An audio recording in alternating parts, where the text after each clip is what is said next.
తెలుగు రాష్ట్రాల్లో ప్రతి వెంకన్న భక్తుడు తిరుపతి వెళ్లకుండా ఉండడు. అక్కడ అడుగు పెట్టాడంటే ఏదో తెలియని ఆధ్యాత్మికత. తిరుమలకు వెళ్ళక ముందే వెంకన్నను చూసినంత ఆనందం కలుగుతుంది. కానీ టెంపుల్ సిటీలో ఏదైనా తిందామంటే ప్రాణాల మీదకి వచ్చేలా ఉంది. ఏ హోటల్కు వెళ్ళినా కల్తీ ఫుడ్ దర్శనమిస్తోంది. పైకి సోకులకు పోయే ఈ రెస్టారెంట్లు కిచెన్ లో మాత్రం కుళ్ళిన కంపే కొడుతోంది. మరి ఈ హోటళ్ల బరి తెగింపుకు అధికారుల రియాక్షన్ ఏంటి?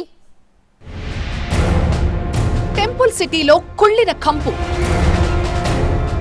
రెస్టారెంట్లలో కల్తీ ఫుడ్ కలకలం,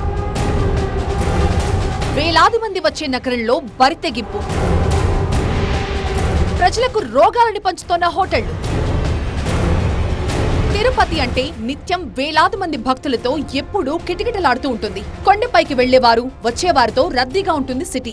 అంతేకాదు జిల్లాలోని వివిధ ఆలయాలకు వెళ్లాలన్నా తిరుపతిలో స్టే చేసేవారున్నారు. దీంతో రెస్టారెంట్లు, హోటళ్లు బరితెగిస్తున్నాయి. తిరుపతికి వచ్చే అతిథులు, భక్తుల కోసం చక్కని భోజనం అందించాల్సిన రెస్టారెంట్లు వాళ్ల ప్రాణాలు తీసేంత పనిచేస్తున్నాయి. తిరుపతి నగరంలోని రెస్టారెంట్లలో కల్తీ ఆహారం కలవరపెడుతోంది. తిరుపతిలోనే కాదు జిల్లా వ్యాప్తంగా ఉన్న రెస్టారెంట్లు, హోటళ్లలో పరిస్థితి ఇలాగే ఉంది. కుళ్ళిన కూరగాయలు వాడటమే కాదు, నిషేధిత రసాయనాల వాడకంతో ప్రజారోగ్యం గుల్లవుతోంది. దీనికి తోడు అధికారుల అలసత్వం కూడా కనిపిస్తోంది టెంపుల్ సిటీలో.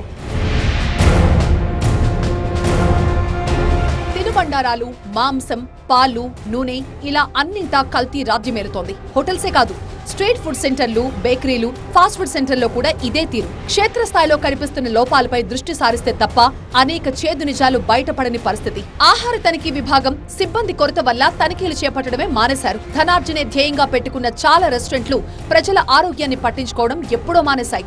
రెస్టారెంట్ల పై మెరుగులు బాగుంటే చాలని భావిస్తూ ఆహారం విషయంలో చాలా ఉదాసీనంగా ఉంటున్నారు. కుళ్ళిపోయిన కూరగాయలు, కుళ్ళిపోయిన పండ్లు, బూజు పట్టిపోయిన అనేక నెలలుగా నిలువ ఉంచినట్టు పెడుతున్నారంటే ఎంత దుర్మార్గంగా ప్రజల యొక్క ఆరోగ్యాలతో వీళ్ళు చెలగాటమాడుతున్నారని చెప్పి నేను ప్రశ్నిస్తున్నా. ఈరోజు తిరుమల యొక్క భక్తులకి తిరుపతికి వస్తే వాళ్ళ సమస్యలు పరిష్కరిస్తాయని పోకుండా క్యాన్సర్ వ్యాధులు, భయంకరమైన లివర్ వ్యాధులు, భయంకరమైన జబ్బులకి కారణం అవుతుంది ఇటువంటి PS4 hotels.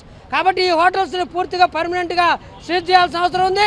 World health organisation నిబంధనల ప్రకారం ప్రతి 25,000 జనాభాకు ఒక ఆహార తనిఖీ అధికారి ఉండాలి. ప్రస్తుతం రాష్ట్ర వ్యాప్తంగా ఫుడ్ సేఫ్టీ అధికారుల సంఖ్య 60కి మించి లేదు.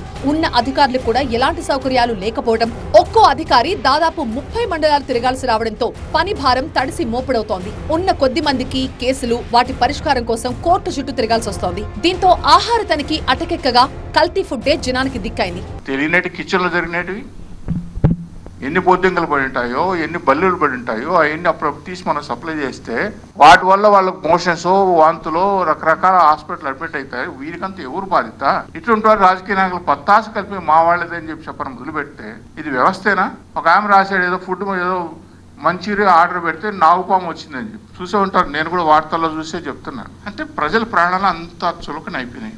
ఏదో ఒకటి పారేస్తే తినేస్తాం లేదు. అంటే మనం కూడా కొంచెం వాటికి కొంచెం ఒక రకమైన కక్కుర్తికి అలవాటు పడ్డాం కాబట్టి చికెన్ బిర్యానీ తింటే చికెన్ ఫ్రై అంటేనే మేము అని ఆర్డర్లు ఇచ్చేయడం. ఆ ఫ్రై ఎప్పుడుతో వాడు ఎట్లా చేశాడో, ఏం చేశాడో ఏం తెలియని పరిస్థితుల్లో ఆ విధంగా తయారైపోయింది. చికెన్ పకోడీ, బజ్జీ దుకాణాలు, టిఫిన్ సెంటర్స్ లో రోజు కాగిన నూనెని తిరిగి వాడుతూ ఉండడం వల్ల అల్సర్లు, కడుపులో పుండ్లు వంటి ప్రాణాంతకమైన వ్యాధులు వచ్చే అవకాశం ఉంది. మరోవైపు రోజుల తరబడి నిల్వ ఉంచిన చికెన్ కు అధిక మోతాదులో రంగులు వేసి చేస్తున్న ఆహారం జనం ప్రాణాలని బలి తీసుకుంటోంది. ఇలాంటి ఘటనలపై ఫిర్యాదులు వస్తే తప్ప వెలుగులోకి రాని పరిస్థితి. వారం రోజుల క్రితం తిరుమల బైపాస్ రోడ్ లోని PS4 హోటల్లో భోజనంలో జెర్రీ వచ్చిందని ఫిర్యాదు అందింది.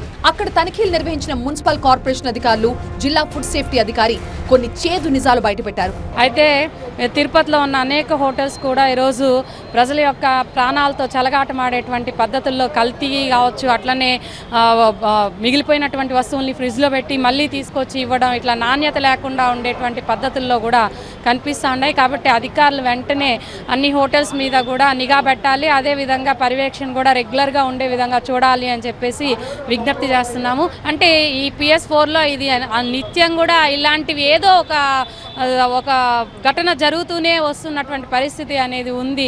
చపాతీలో జెర్రీ వచ్చిందని చెప్పినని దానిపైన అతను అక్కడ యాజమాన్యాన్ని దగ్గరికి అడిగితే అతని పైన దాడి చేసే విధంగా PS4 యాజమాన్యానికి సంబంధించినటువంటి వ్యక్తులంతా కూడా దాడి చేసే విధంగా ప్రయత్నం చేయడం అనేది జరిగింది. అదేవిధంగా అతను మున్సిపాలిటీకి సంబంధించినటువంటి ఫుడ్ ఇన్స్పెక్టర్ గారు కంప్లైంట్ చేస్తే ఇక్కడ ఉన్నటువంటి అన్ని నిలువలకు సంబంధించినటువంటి విషయాలపైన ఆయన పరిశీలన చేసి సీజ్ చేయడం జరిగింది. దీన్ని పెద్ద పెద్దన రాజకీయ నాయకులంతా కూడా ఒత్తిడి చేసి ఆ రకంగా దీన్ని తెరిపించాలని చెప్పిన ప్రయత్నాన్ని చేస్తూ ఉన్నారు. ఇది సరైనటువంటిది కాదు. తిరుపతిలోని ప్రైవేట్ హోటల్స్పై నగరపాలక సంస్థ అధికారులతో పాటు ఫుడ్ సేఫ్టీ అధికారులు అయితే కొరడా జరుపుతున్న పరిస్థితి. ఇప్పటికే PS4ను సీజ్ చేశారు. 72 గంటల తర్వాత పూర్తిగా తనిఖీలు చేస్తున్న పరిస్థితి కనిపిస్తుంది. తిరుపతిలో చాలా హోటల్స్లో అంటే పూర్తిగా స్టోర్ రూమ్లో కానీ కోల్డ్ స్టోరేజ్లో కానీ అంటే ఏ రకంగా జాగ్రత్తలు పాటిస్తూ ఆహారాన్ని సరఫరా చేస్తున్నారన్న దానిపై ఎదురు చర్యలు తీసుకుంటే పరిస్థితి కనిపిస్తుంది. తిరుపతి నగరపాలక సంస్థకు సంబంధించిన హెల్త్ ఆఫీసర్ అన్వేష్ రెడ్డితో పాటు అధికార యంత్రాంగంతో కూడా చర్యలు చేపడుతుంది. పూర్తిగా ఆహార కల్తీ జరుగుతోంది అని మీరు భావిస్తున్నారు? ఆహార కల్తీ మనకి తిరుపతిలో చాలా కంప్లైంట్స్ ఈ మధ్య రీసెంట్గా రిపోర్ట్ అవుతూ ఉన్నాయి. సో తిరుపతిలో మనకు ఎక్కువ కూడా ఈ భక్తుల తాకిడి ఎక్కువ, పిలిగ్రిమ్స్ ఎక్కువ వచ్చే ప్రాంతం కాబట్టి మనం కొంచెం కేర్ఫుల్గా మనం ఫ్రీక్వెంట్గా మనం ఈ ఇన్స్పెక్షన్స్ చేయాలని కూడా మేము నగరపాలక సంస్థ నుంచి కోరుకుంటా ఉన్నాము. సో దీనికి అనుగుణంగా ఒక కమిటీ ఫామ్ చేయడం జరుగుతుంది. సో విజిలెన్స్ వాళ్ళతో కూడా ఇదివరకే మనం డిస్కస్ చేసాం. Vigilance team and food safety officer and మా శానిటేషన్ విభాగం సంబంధించిన అధికారులు ఇంకా నుంచి రెగ్యులర్గా ప్రతి హోటల్స్ మనం నెలకి అట్లీస్ట్ 2 times అన్న విజిట్ చేసే విధంగా మనం ఖచ్చితంగా మనం చర్యలు తీసుకుంటా ఉన్నాము. సో ఇప్పుడు కూడా మనకి PS4 మీద కంప్లైంట్ వచ్చింది ఆల్రెడీ. సో PS4 మీద కంప్లైంట్ తీసుకొని మనం ఆ రోజు ఈవినింగే మనం ఇమీడియట్గా క్లోజ్ చేయడం జరిగింది. ఏదైతే మనకి ఫుడ్లో కూడా ఈ పురుగు అంటే సెంటిపేట్ వచ్చిందని చెప్పేసి కంప్లైంట్ చేశారో, సో ఆ ఏరియాలో ఉండే కంటామినేషన్ సంబంధించిన ఐటమ్స్ అన్నీ కూడా ఇమీడియట్గా మనం క్లోజ్ చేసి చెక్ చేయడం జరిగింది. మనకు చెక్ చేసినప్పుడు మిగతా ఎక్కడ ఫుడ్ ఆల్రెడీ కుక్ చేసిన ఫుడ్లో కూడా ఎక్కడ మనకి కనపడలేదు. బట్ మనం ఈ ఫ్రీజర్ కంపార్ట్మెంట్ ఇవన్నీ చెక్ చేసినప్పుడు వీళ్ళలో చాలా డిఫెక్ట్స్ మనం అంటే నామ్స్కి అగైనెస్ట్గా వీళ్ళకి ఫాలో అవుతున్న కొన్ని ఇరెగ్యులారిటీస్ అబ్జర్వ్ చేసి మనం నోటీస్ ఇచ్చి ఇమీడియట్గా క్లోజ్ చేయడం జరిగింది. వితిన్ 72 hours వాళ్ళకి టైం ఇచ్చాము. సో ఆ 72 hours టైం ఇచ్చి వీళ్ళకంతా కూడా మనం కొన్ని రెగ్యులేషన్స్ ఇచ్చాము. ఈ గైడ్ లైన్స్ ఫాలో అవ్వమని చెప్పేసి మనం 72 hours టైం ఇచ్చిన తర్వాత ఈరోజు మళ్ళీ సేమ్ స్టాఫ్తో మళ్ళీ చెకింగ్కి వచ్చాము. సో మేజర్ కంపార్ట్మెంట్లోనే కాకుండా చాలా వరకు కుక్డ్ ఫుడ్లో కంప్లైంట్స్ రాకపోయినా చాలా వరకు వాడుతున్న నిత్యావసర సరుకులు ఏవైతే ఉంటాయి లేబులింగ్ ఇవన్నీ ఉంటున్నాయా అంటే కావాల్సిన ఏదైతే నియమాలు పాటించాలో ఆ నిబంధనలు ఫాలో అవుతున్నారు హోటల్స్ వాళ్ళు? సో చాలా దగ్గరలో మనకి ఈ నియమాలు ఫాలో కావట్లేదు. మనకి రిజిస్టర్డ్ వెండర్స్ దగ్గరే మనకు పర్చేస్ చేయాలా. సో చాలా దగ్గరలో ఏంటంటే ఈ అడల్టరేటెడ్ ఫుడ్స్ మనకి పర్టికులర్గా ఈ కారం పొడి కానీ ధనియాల పొడి కానీ ఇలాంటి కొన్ని ఐటమ్స్ ఏదైతే స్పైసెస్ ఇవన్నీ ఉంటాయో ఇవన్నీ కూడా కొంచెం అడల్టరేషన్ జరిగే విధంగా మనం అబ్జర్వ్ చేస్తున్నాము. సో ఇవి కూడా మన ఫుడ్ సేఫ్టీ ఆఫీసర్ గారు శాంపుల్ తీసుకొని వాటిని అంతా చెక్ చేయడం జరుగుతుంది. మున్సిపల్ కార్పొరేషన్ చట్టం 1955 అనుసరించి పలు సెక్షన్ల కింద హోటళ్లను సీజ్ చేసిన అధికారులు జిల్లా యంత్రాంగానికి నివేదిక సమర్పించారు. తిరుపతి లాంటి పుణ్యక్షేత్రంలో కల్తీ ఆహార దందా కొనసాగుతోందని గుర్తించిన ప్రభుత్వం కలెక్టర్ చైర్మన్ గా జిల్లా వైద్య ఆరోగ్య శాఖ అధికారితో పాటు పలువురితో కమిటీని నియమించింది. మరి తిరుపతిలో అయినా ఈ కల్తీ ఆహారానికి చెక్ పెట్టే చర్యలు తీసుకుంటారో లేదో చూడాలి. ఇప్పటి వరకు కూడా అధికారులు గుర్తించినటువంటి అనేక చేదు నిజాలని పైన ఇప్పటికే ఒక నివేదిక ఇచ్చారు.